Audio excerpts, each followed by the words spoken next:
That was good. Thanks. I meant the Thanks, whole Aaron. segment, but yes. Yeah, all everybody, that was good. Good job. Thanks, Aaron. Back pats, everybody. Aaron. That's the first time Aaron's done that in a while. Like normally he's like, we got like That was 50 fucking minutes. bad, guys. Keep Come talking. on, guys. We got to fill another 30 minutes here.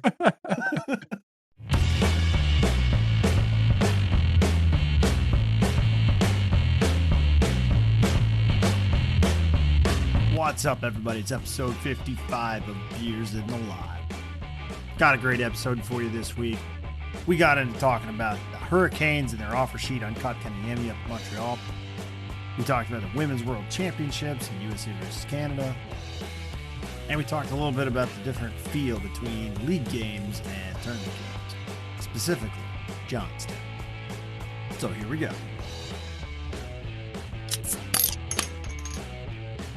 Weird sound extreme over there, Riggs.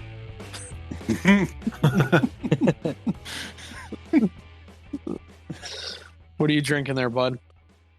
I have Flying Dog's new hazy IPA, Hop Electric.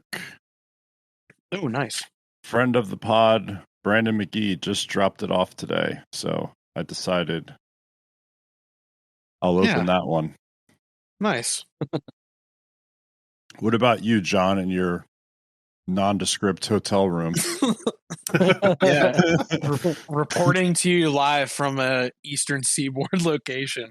I have a Pounder Pilsner from Heavy Seas Brewing Company. So Heavy Seas, Baltimore local. Balmer local. Aaron, what about you? I have a Coors. Force a Habit.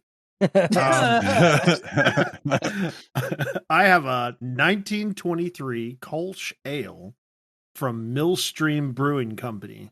Wow. Millstream out of Amana, Iowa. It's pretty good. It's Kolsch. I love me some Kolsch's. Why don't we, Good stuff. Aaron, switching it up? I told you guys, I've got a subscription. Oh, that's right. Yeah. That's right. So this is the first of Your wife was tired of hearing your boring beers. Yeah. yeah. Probably everybody else. They hit a home run. They sent you a Kolsch. Prepare for the next couple of IPA months. They actually sent me 2 IPAs.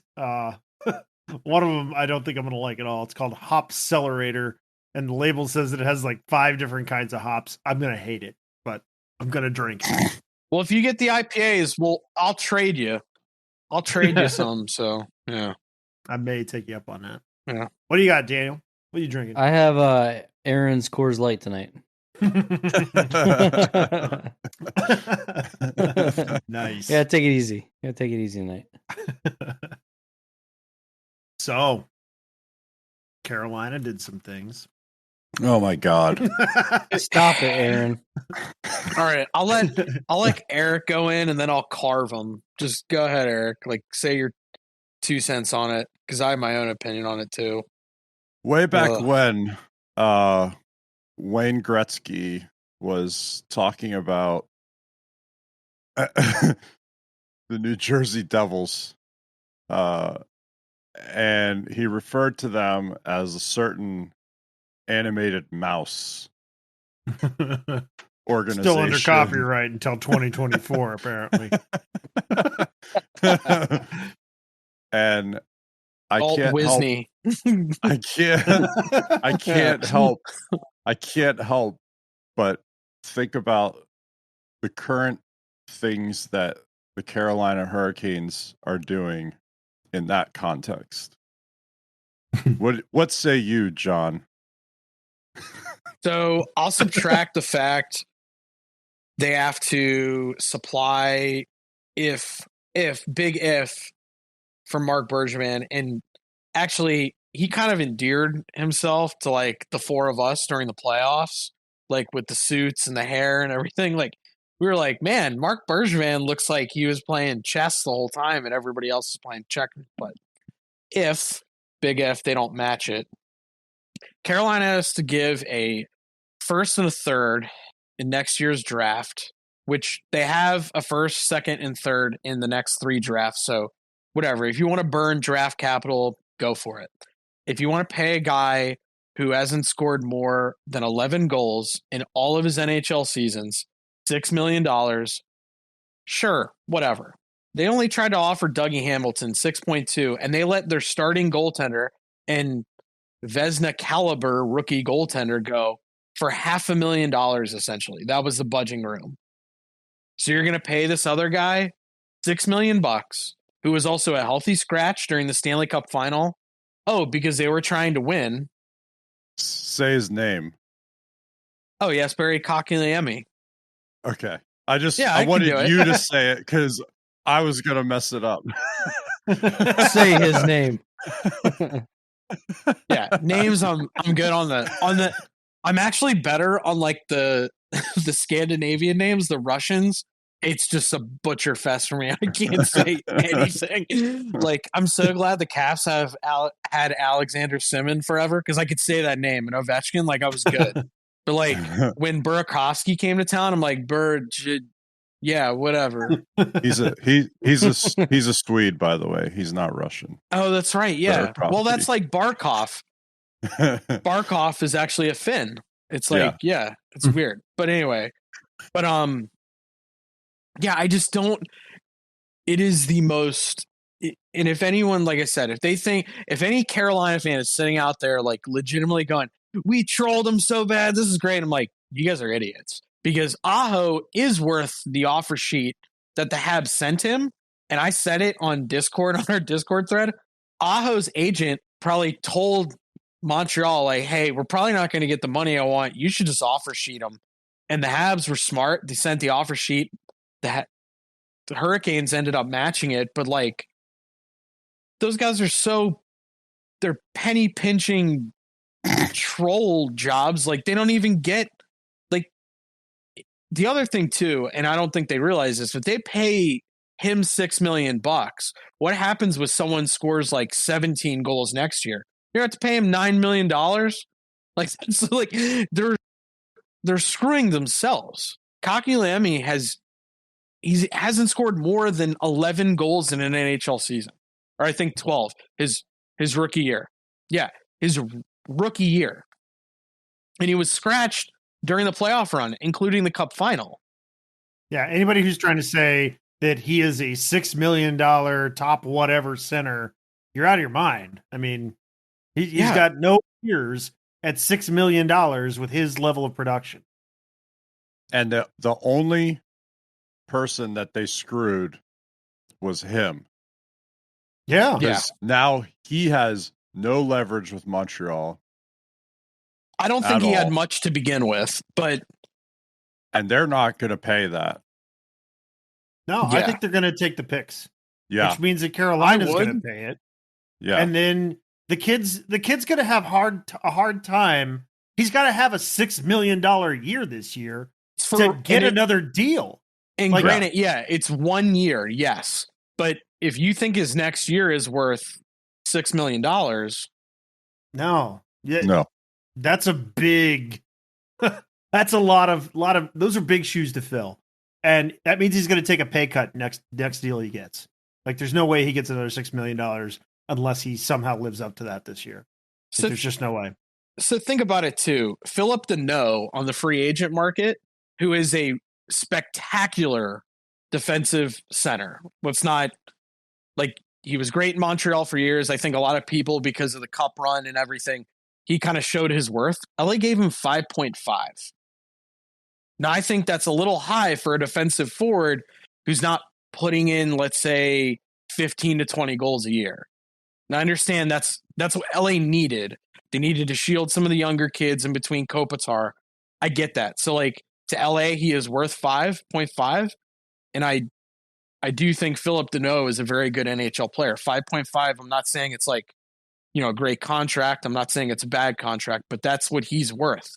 So Carolina is essentially telling Montreal after that, where Montreal was like, we don't want to pay him 5.5. And I get that with the young kids that they have, like Suzuki and a few others. Now you're telling me the guy you scratched in the Stanley Cup final because you don't want him playing against the Tampa Bay Lightning is worth $6 million for a year? Like, that's Don Waddell and Tom Dundon. It's because they're trying to be petty Yeah. because of that Aho situation. Yep. It kind of reminds me of the Dave Chappelle skit, the when keeping it real goes wrong. Yeah, exactly. Wu-Tang. Yeah. Like, we're gonna offer sheet this guy, and then they're gonna be like, "Okay, give me picks." even on Twitter, like essentially what they said about the offer sheet was almost word for word. I mean, they switched a few things around to the Aho statement that Bergevin did, Yeah. and when I read it, I almost ran through a wall for Mark Bergevin. Like, you guys are idiots. Like, Mark Bergevin, that was a smart idea. Like, you try and put a team kind of in a corner, see if they pay him. If not, great. But like, this is just, it's a reckless use of an offer sheet, I think. Nobody wins. Nobody at all wins. No. Montreal wins. Ish. I mean, they'd probably rather have kept the guy and paid him like what he's worth. But and they'll come out with some picks, but What if Kotkaniemi comes out and has 30 this year? then Carolina, then whoever ends up keeping him, then they win. But that's a bit of a stretch to think that that's a possibility. Do you know something about him, Daniel? Do you know? Should we be putting some money on this guy? I know. Yeah. So I got to go back to Charlestown and put a future on his goals, not Carolina, just his goals. Just his goals. His goals. Just his goals. Well, in whatever situation, I think Carolina loses. I mean, even unless they end up getting him and he lives up to a $6 million contract, that's the only way they win. But that's not likely. I mean, Carolina definitely loses here. Montreal loses somebody that they might be able to continue to develop a little bit more and keep in their system for a normal go-in rate.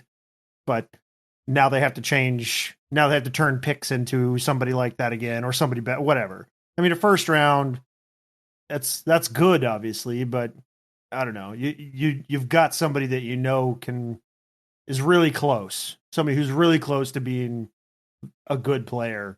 But so it's Montreal's going back a step, and Carolina would be taking on Cap, or Montreal would be taking on Cap, and Carolina just it's. I don't think that there's really anybody who's really going to win it. Lots of losers. The other thing too is, like, I look at some of the guys on Carolina's roster, like Vinny Trocheck, who's had 40 points in the league. He scored over 12 goals in a season and stuff.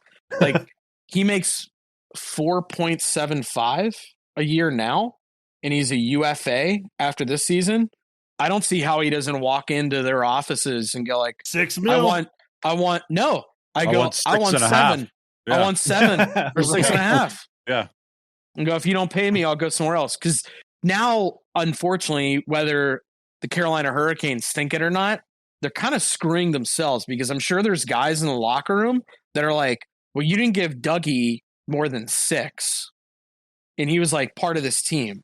You didn't give, what was the goalie that left? Nedeljkovic. Nedeljkovic. Ned. They didn't budge for $500,000 for him. But now you're signing a kid who was a healthy scratch during the Cup final, because that's what he is. And there were a lot of rumors out of Montreal that they were just going to let him walk anyway, like just not tender him or send him to the A. And you're going to pay that guy $6 million. There's going to be a lot of players that are bent about that number, especially if their agents have already had conversations regarding next season with the ownership and the management. Like, oh, that's what you're going to do? Oh, okay. Yeah, I think that it's a stupid move on Carolina's part, all in the name of memes. Like, all that they did with this, that's really what it is. It's the fucking memes. They changed their Twitter bio to French. Like, they did the same thing that same statement that Bergevin did. Like, it's all about the memes. It's the bad press is good press kind of mentality. Like, it's dumb. I don't know. They're definitely going to lose. It'd be better though if the Habs match it, sent him a big middle finger, and then Kotkaniemi has like 50 goals this year by some odd fluke, some way. Like he just shoots the daylights out of everything. Just very unlikely because in Carolina, good luck if you get more than 12. But yeah, No, I mean that'd be great, but that's not going to happen. That's not the way to play this from a risk management standpoint. That's a stupid move. Take those picks and run. Yeah. That's what Montreal does. That's exactly what they should do. they've done really well drafting thus far. So Yeah. I mean, they developed this kid. Maybe Kotkaniemi in another system doesn't ever crack an NHL lineup. I mean, they're developing players. They're doing good drafting and they're developing. So picks for Montreal is probably pretty good. $6 million man. yeah, plus two, it's a first and a third. Like there are players on Montreal, I would totally play that game if they were in that situation of yes, let's risk a first and a third because the gamble is worth it. Like even if you don't get the player, the gamble is worth it. There are other players in the NHL. I don't think that's the player you key in on and go, that's the one we want to spend a first and a third on. Just not. Just not maybe, at all. Maybe goal Caulfield. Easily goal. Yeah, yeah, but his ceiling is probably too high. Yeah, his contract is going to be a $6 million guy. Ridiculous when it finally gets to that point. Yeah, and even a guy like Suzuki, I mean, where they're kind of projecting him, and even kind of he showed it, in the regular season, he may not do the damage you kind of want, but obviously in the playoffs, that kid shows up. Like almost like, I hate to use a comparison because I hate comparing players, but like Jonathan Taves, regular season, he's not going to put up 70 points or 80 points, but in the playoffs, he's scoring almost every game and is a factor every time he's on the ice. I think that's a good. I was going to say he strikes me as a player that turns into a leader for that franchise, down the road. And so they're in for the long haul with, somebody like him and obviously Caulfield. And I was a little bit surprised that Deneau went so easily. But because I thought, maybe you try and keep him around another 3 years if you can, one of those bridge deals. But, whatever the business is, it is. But yeah, Suzuki, I think he projects as like one of those leader type players for that franchise. I definitely see that.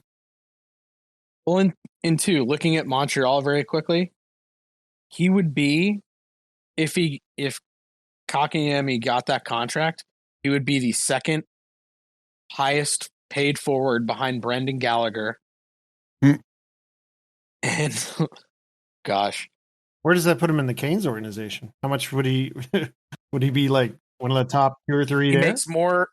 I know for a fact he already makes more than Tarasenko, Stahl, Trocheck. More than Stahl? He would be third on forwards. Third highest paid forward in the Canes. And that's third highest on the team. Because it's Aho, Svechnikov, Kotkaniemi, 6.1.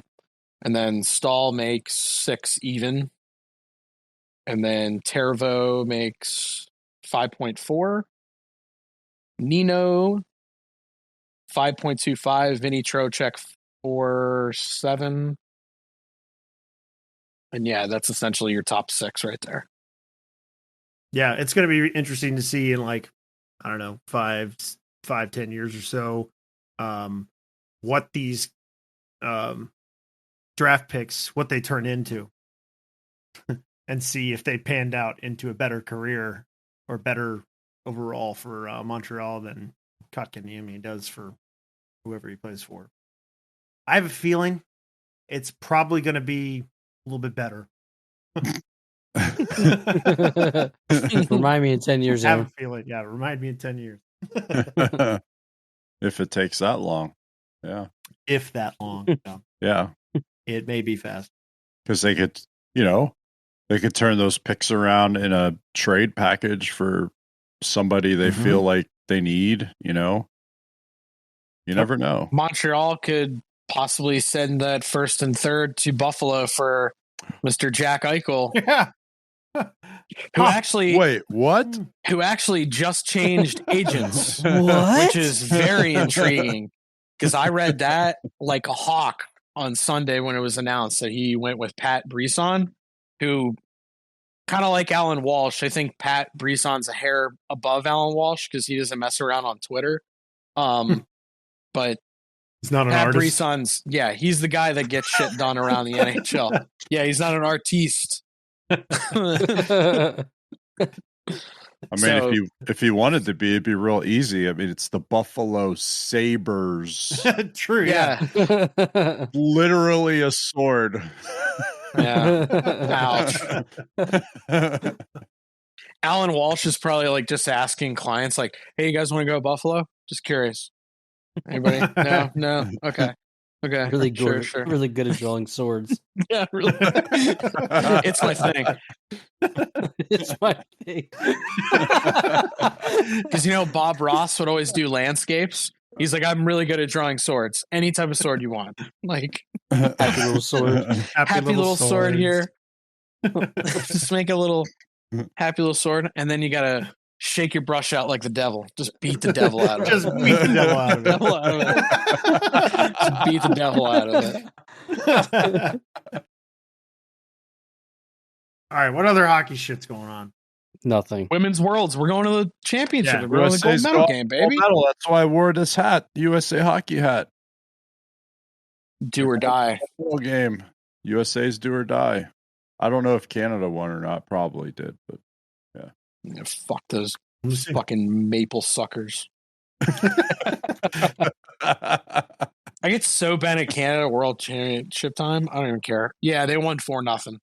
Yeah, and they beat USA in the preliminaries 5-1 or something like that. Right? I feel like it was like 6-1 or something. Yeah, I don't remember what the score was. Yeah, it was bad. That was well brought up. Too bad you weren't. All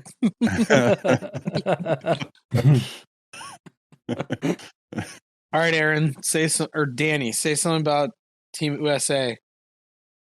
They got beat by Canada. That's about as far as I know. No. They didn't get beat by Canada. They got to play Canada. No, they got beat by them in the preliminaries, but now they're going to play in the gold medal game.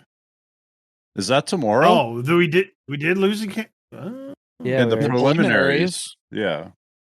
Yeah, I looked it up. I'm like, oh, I wonder how they're doing. I'm like, oh, they lost to Canada. I thought they were done. No. That wasn't medal round or knockout round or whatever it is now. Ah. That was the first game they got scored on at all, though. Yeah. Shit, they'll give one up. Whatever. And then then they played Japan and won 10-2. Yeah. And then beat Finland 3-0. They've only gotten scored on 7 times in 7 games. Yeah. They're doing all right. They'll be all right. Yeah. Some people are saying that they're not playing that well, but I think they're okay. I think they're all right. I think all the teams are shaking off the rust. I really do. Like, you kind of watch it. There's some things that aren't as crisp. Just it's been a long layoff for them. I mean, USA does have a lot riding on. They're 5-time world champions. So going into the gold medal game, the gold medal game is actually on Tuesday. We air on Wednesday, so unfortunately the result will already be out. Hopefully we're shipping butcher that one. Champagne. Yeah.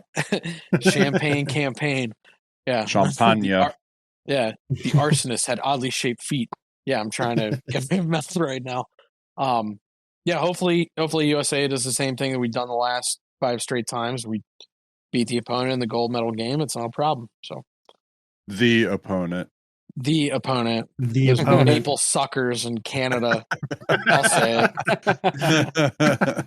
Actually, I do like the fact that Canada, especially it's kind of cool. The top players for Canada are really playing well. Mary Poulin, Nurse, all them.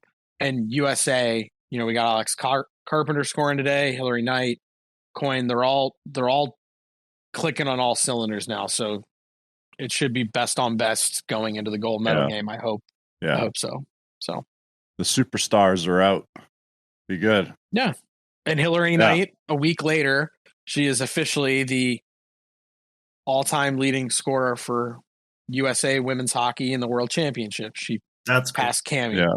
So that's awesome. Good for her. Oh. By the way, did I send you guys about the trip with the kids this weekend? Did I send you guys that? As soon as I walked into the hotel, I was like, holy shit, this is Econo Lodge. Yeah.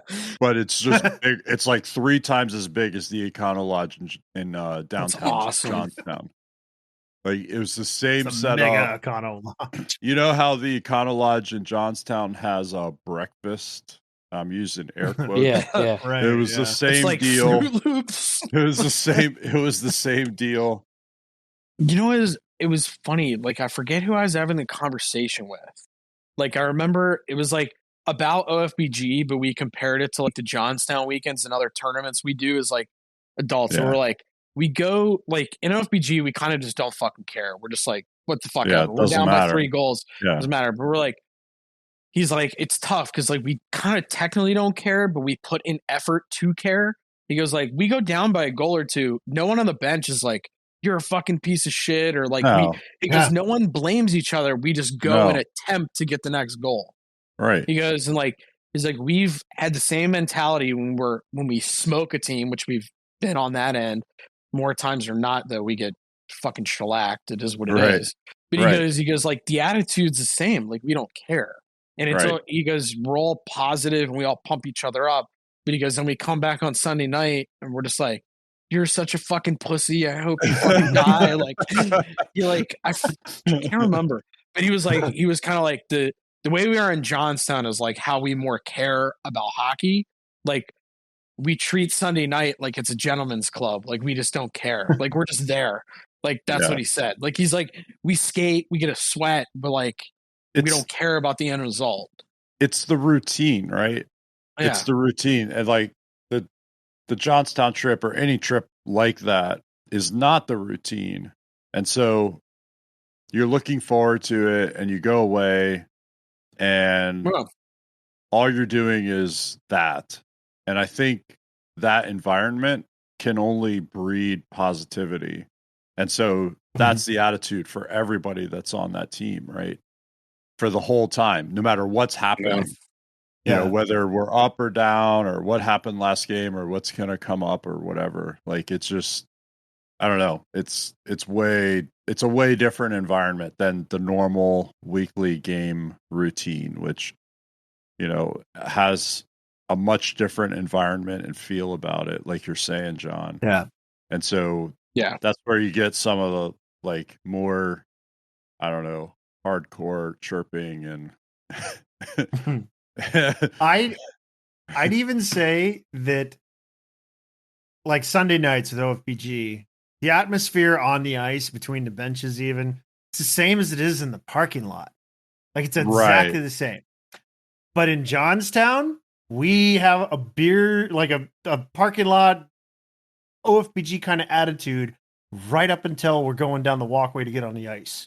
It's a very different feel when you're on the bench in Johnstown from the entire rest of the weekend. It's almost like our group has 2 personalities. It's like, we don't give a shit when we're off the ice, but when we're on the ice, we're going to give a shit for this game. Right. And then once it's over, whatever, it doesn't matter or whatever. And I would when we're on the ice, say, it's like, okay, we're giving a shit.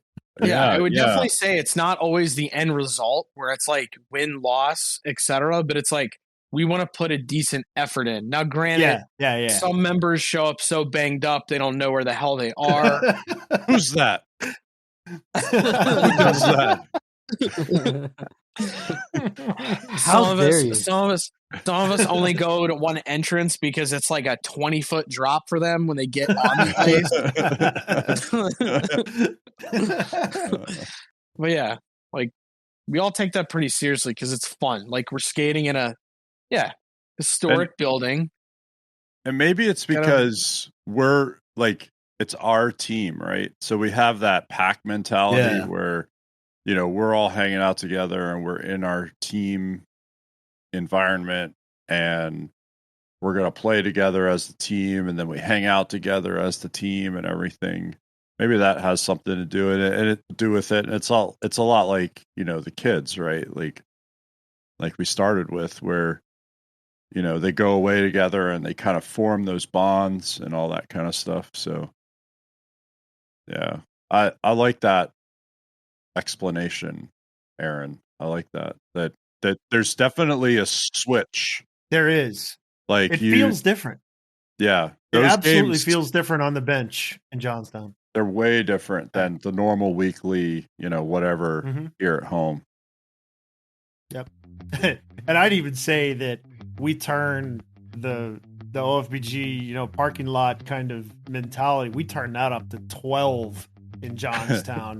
Yeah, we turn that. Like it's even worse. We do the Spinal Tap. We take it up to 11 because you need to go past 10. Take it up to 11. We take it to 12 instead. We take it to 12. 12. Yeah. Well, it's time to turn it back down from 12 for now. We'll bring 55 to a close here. Thanks, everybody, for listening this week. We really appreciate your attention. We appreciate our supporters on Patreon and everybody in the Discord who's been talking with us. Check us out at beersinthelot.com to get info on the Discord and how to become a Patreon and support us. Be sure to follow us on social media at Beers in the Lot. Be sure to catch John's memes as they come out on Twitter through the rest of the week. And we'll catch you next time. Thanks again for listening.